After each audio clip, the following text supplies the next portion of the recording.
क्लैव्यम्मा स्मगमः पार्थ नैतत्तैव पद्यते क्षुद्रं हृदय दौर्बल्यं त्यक्तो तिष्ठ परन्तप।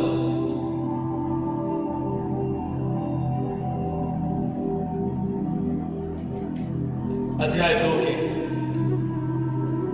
इस तीसरे श्लोक में भगवान कृष्ण न केवल अर्जुन को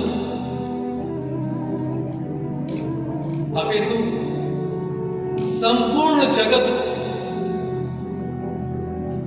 एक संदेश देते हैं। भगवान कहते हैं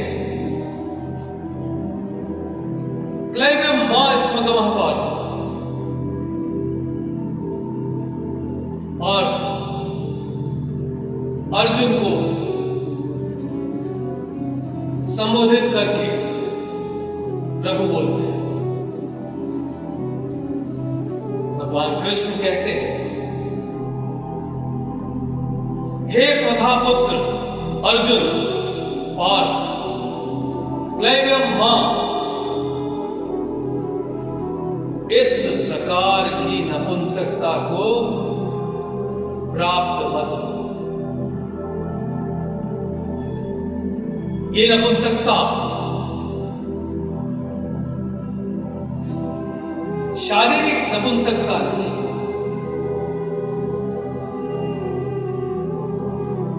ये नपुंसकता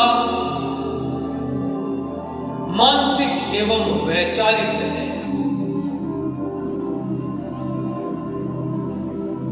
संपूर्ण सृष्टि को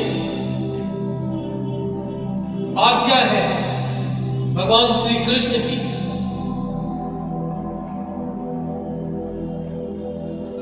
क्लैव्यम्मा स्मगमः पार्थ, जब कभी भी आप अपने कर्तव्य पथ पर चले तो वैचारिक अथवा मानसिक नपुंसकता को प्राप्त न हो। कार्य प्रारंभ करने से पहले उसके फल की विवेचना नहीं करनी चाहिए।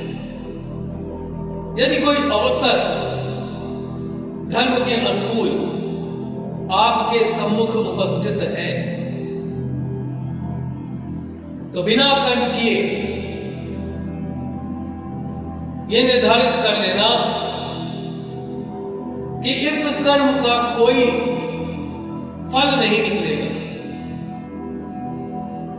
यह वैचारिक नपुंसकता है। भगवान कृष्ण कहते हैं कि जब कभी भी आपके जीवन में कोई अवसर उपस्थित हो, कोई अवसर प्रस्तुत हो तो बिना उचित कर्म किए यह निर्धारित कर लेना कि इस कर्म से प्राप्त होने वाला फल यथोचित नहीं होगा। ऐसा सिर्फ वो लोग करते हैं जिनके अंदर वैचारिक नपुंसकता होती है, क्योंकि तुम्हारे भाग में कर्म दिया है मैंने, फल तो मेरे हाथ में।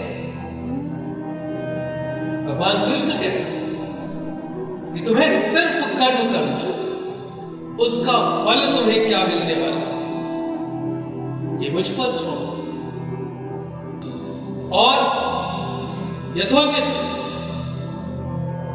कर्म के अनुसार यथोचित फल मैं देता हूं। तो फल की विवेचना करने वाले तुमको, यदि तुम ऐसा करते हो कार्य को प्रारंभ करने से पहले उसमें आने वाली कठिनाइयों की विवेचना करते हो और विवेचना करने के पश्चात उस अवसर को त्यागने का निर्णय लेते हो, तो ये तुम्हारी वैचारिक नपुंसकता है। किसी भी अवसर को बिना प्रयास के त्यागना नहीं चाहिए। सिर्फ अवसर के बारे में अनुमान लगाना और कर्म न करना, यह वैचारिक नपुंसकता है। क्लैव्यम स्मगमा पार्था नैतत्तयुपपद्यते, ये किसी भी प्रकार से उचित नहीं है। क्षुद्रम हृदय दौर्बल्यम त्यक्तोत्तिष्ठ परंतप, इस प्रकार की मानसिकता उनकी होती है जिनका हृदय दुर्बल है, जो भयाक्रांत है, जिनको स्वयं के व्यक्तित्व एवं ईश्वर के अस्तित्व पर विश्वास नहीं है। ऐसे लोग क्षुद्र हृदय वाले हैं। क्षुद्रम हृदय दौर्बल्यम त्यक्त, ऐसी हृदय की दुर्बलता को त्यागो पार्थ। तिष्ठ परंतप, उठो और अपने संपूर्ण पराक्रम के साथ युद्ध करो, अपने कर्तव्य का पालन करो। परंतप, अपने संपूर्ण सक्षमता को एकत्रित करके पूर्ण मनोयोग के साथ युद्ध करो, अपने कर्तव्य का पालन करो, क्योंकि यही तुम्हारे लिए उचित कर्म है।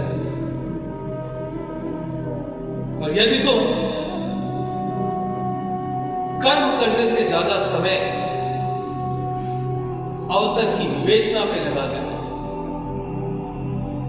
विवेचना करना अनुचित नहीं है। निश्चित रूप से किसी भी कार्य को प्रारंभ करने से पहले उसकी विवेचना करनी चाहिए, परंतु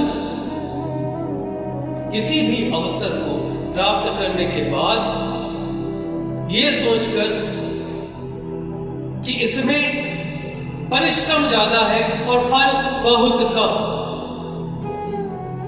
यह सोचकर यदि कर्म का त्याग करते हो तो तुम वैचारिक नपुंसक हो। क्योंकि कौन सा अवसर जीवन में क्या प्रदान करने वाला है यह तुम नहीं जानते, ये मैं जानता हूं। भगवान कृष्ण कहते हैं कि किस अवसर की क्या उपयोगिता है तुम्हारे जीवन में, ये तुम नहीं जानते। अवसर, कार्मिक पथ पर आगे बढ़ने के अवसर, ये ईश्वर का प्रसाद है। इसे नतमस्तक होकर स्वीकार करना चाहिए और स्वीकार करने के बाद यथोचित कर्म करके प्राप्त फल को ईश्वर के आशीर्वाद की तरह स्वीकार करना चाहिए। क्योंकि कब कौन सा अवसर आपको क्या सिखा जाए और सीखे हुए उस भाग का आपके जीवन में कितना बड़ा महत्व बनने वाला है, ये रहस्य भविष्य की गर्त में छिपा और सिर्फ त्रिकाल दृष्टा यानी कि साक्षात भगवान, साक्षात कृष्ण ये देख सकते। अर्जुन को भगवान कृष्ण स्पष्ट कहते हैं कि यदि तुमको ऐसा लगता है कि इस युद्ध में प्राप्त होने वाली विजय से तुम्हारा अपयश होगा, तो तुम फल की विवेचना कर रहे हो। तुम्हें कर्म की विवेचना करने का अधिकार प्राप्त है, फल की विवेचना नहीं। यदि तुम्हें ऐसा लगता है कि इस युद्ध के फल द्वारा तुम्हें अपयश, अपकीर्ति प्राप्त होने वाली है, तो तुम स्वयं को विधाता समझने का दुस्साहस कर रहे हो। जीवन में कभी भी कोई भी अवसर आए, उस अवसर को स्वीकार कीजिए, क्योंकि यदि फल आपके अनुरूप नहीं है तो उसका अनुभव आपकी सोच से बहुत ज्यादा, और पता नहीं कब वो अनुभव आपके काम आ जाए। अवसर की विवेचना कर्म के आधार पर करिए, फल के आधार पर नहीं। और जो लोग सिर्फ फल के आधार पर कर्म की विवेचना करके कर्म पथ का त्याग कर देते हैं, ऐसे क्षुद्र हृदय व्यक्तित्वों को मेरा आशीर्वाद कभी भी प्राप्त नहीं होता।